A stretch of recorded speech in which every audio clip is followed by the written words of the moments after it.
Hai cuan-cuan people, balik lagi bareng gua Chris dari Sisian Indonesia. Hari ini gue pengen bahas sebuah token lokal karya anak bangsa yang bernama Kunci Koin. Sudah banyak sekali token-token buatan anak bangsa lainnya seperti ASICS, iCoin, VCG, dan lainnya. Hal ini membuktikan bahwa dunia kripto di Indonesia sudah sangat berkembang dibandingkan sebelumnya.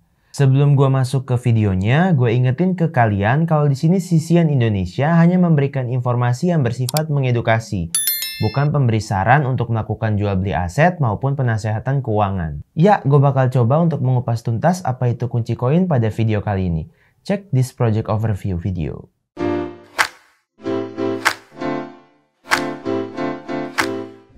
Kunci koin adalah sebuah koin yang diterbitkan secara lokal oleh PT Farmindo Kunci Sukses. Nah, sesuai namanya, koin. Kunci punya blockchain sendiri. Kunci memiliki Solana sebagai basis blockchainnya. Karena dengan Solana, proses transaksi tiap detiknya bisa mencapai hingga 65.000 transaksi. Jadi Solana dinilai sebagai salah satu jaringan blockchain terbaik yang lebih pintar dan andal dibandingkan dengan blockchain terdesentralisasi lainnya yang saat ini tersedia di pasar. Kunci juga telah membangun mainnetnya sendiri di kuartal pertama 2021, kemudian di kuartal keempat 2021, dan sudah berhasil melaunching mainnetnya. Peluncuran mainnet ini penting sekali bagi perusahaan berbasis blockchain untuk membuktikan kemampuan perusahaan dalam memecahkan masalah dari ide proyek yang ada. Kalau soal kecepatan transaksinya, kunci bisa dibandingkan dengan Solana. Kalau dari sisi fundamentalnya mungkin bisa dibandingkan dengan BNB tapi rasa lokal. Kenapa BNB yang jadi perbandingan? Karena dari informasi yang beredar, kunci juga bakal launch exchange sendiri. Bukan cuma itu, saat ini kunci koin juga live sebagai token di BSC, ERC20, Solana, dan TRC20. Wow, keren bukan? Lalu, kenapa kunci live di jaringan lain kalau punya netnya sendiri? Tentu saja untuk mempermudah pengguna yang ingin melakukan jual beli atau pindah kunci koin antar exchange. Hal ini juga dilakukan oleh beberapa koin lain seperti pada BNB dulu yang live sebagai token di Ethereum. Terra Luna juga hadir sebagai token di Solana, Ethereum, BSC, Polygon, dan Cosmos.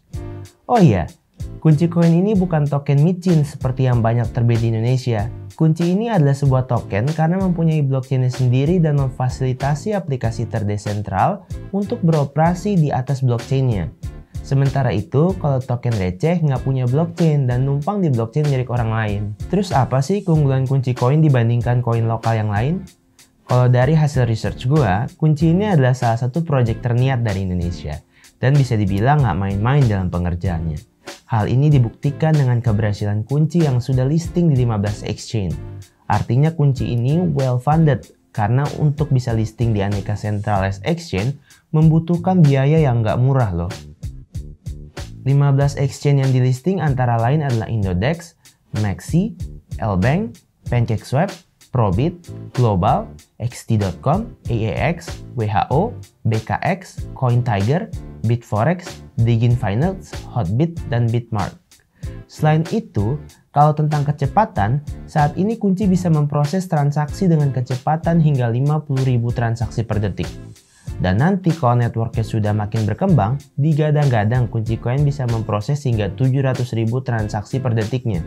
Keunggulan ketiga yaitu, kunci bakal punya exchange sendiri yang bernama CryptoKun.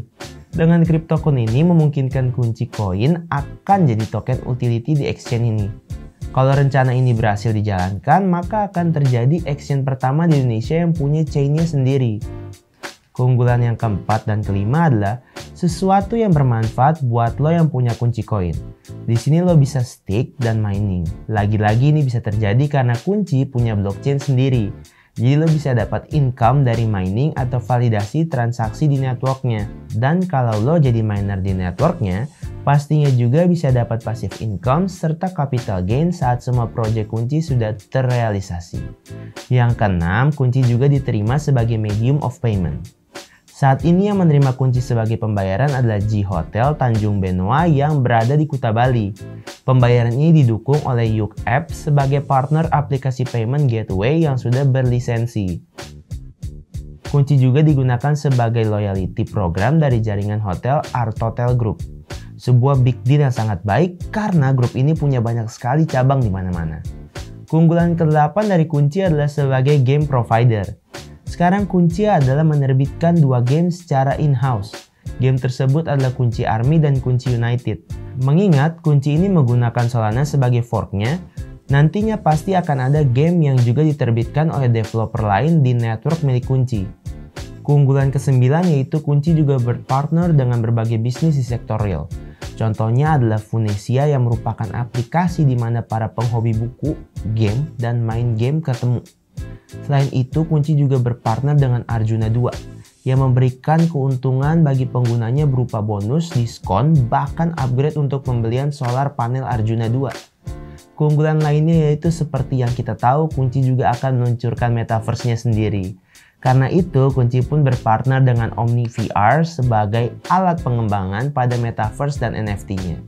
Setelah tahu semua keunggulan Kunci Coin ini, pastinya lo penasaran dengan siapa orang di balik suksesnya Kunci Coin. Nah, sekarang gue bakal bahas siapa founder dari Kunci Coin lokal ini. Kunci Coin dibangun oleh seorang yang sudah nggak asing lagi di komunitas kripto Indonesia. Dia adalah Joko Crypto.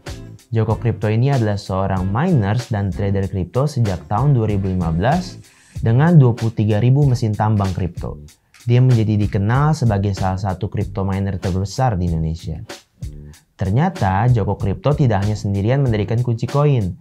Dia bersama rekannya bernama Julius AS dalam menjalankan bisnis ini berdua. Julius AS ini memiliki kedudukan sebagai CEO di Kunci Coin. Tetapi Julius juga dikenal menjabat sebagai CEO dari beberapa bisnis di bawah naungan Farmindo Group. Berdasarkan informasi yang gue punya, Farmindo Group adalah unit bisnis yang berkembang di berbagai bidang, seperti informasi, manufaktur, drone, hotel, riset panel surya, dan payment gateway. Selain itu, Farmindo juga menjalani kerjasama dengan Mabes TNI, Polri, Basarnas, dan BIN.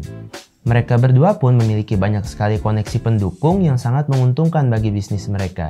Di antaranya adalah Kung Gao yang merupakan seorang founder GGWP dan co-founder Crunchyroll. Crunchyroll ini adalah platform media streaming untuk anime, manga, dan drama yang mempunyai lebih dari 120 juta user di seluruh dunia. Selain Kung Gao, juga ada Aswin Navin yang merupakan co-founder dan CEO dari Samba TV. Samba TV ini adalah sebuah perusahaan advertising dan analytic company di San Francisco, California dengan fokus pembuatan software setbox untuk TV. Lalu bagaimana dengan roadmap dari Kunci Coin ini? Di fase pertamanya yaitu quarter 4 2021, mainnet dari Kunci berhasil launching. Kemudian berencana akan menerbitkan tokennya di BSC, ERC20, Solana, dan TRC20. Nah, di fase keduanya yang berupa quarter 1 2021, Kunci Exchange berhasil di launching. Saat ini roadmap masih berjalan di dua fase ini, tapi Kunci sudah menetapkan fokus akan di setiap fase yang akan datang nantinya. Di fase ketiga, Kunci akan fokus di market Indonesia dan pengenalan blockchain pada aneka bisnis di dunia nyata untuk tokenisasi asetnya. Dan di fase selanjutnya baru akan memulai fokus di pasar luar negeri. Setelah membahas tentang roadmaps, pastinya tidak lengkap kalau gua nggak bahas tentang tokenomiknya juga nih. Total tokenomik dari Kunci Coin berjumlah 100 miliar koin. Selain itu ada 50 miliar Kunci Coin yang dirilis di network. Tetapi hanya 3 miliar yang disirkulate sebagai private sellers. Lalu bagaimana dengan sisa Kunci Coin yang lain? Pastinya sudah ada perhitungannya dong. Nantinya 50 miliar Kunci Coin sisanya akan digunakan untuk staking reward yang dirilis 8% setiap tahun. Jadi hanya 4 miliar koin saja tiap tahun. Jumlah yang akan didapatkan ini tergantung dari lamanya penggunaan tersebut menghold Kunci Coin. Dan penjualan token itu akan digunakan untuk pertumbuhan dan founding ekosistem dari Kunci Coin itu sendiri.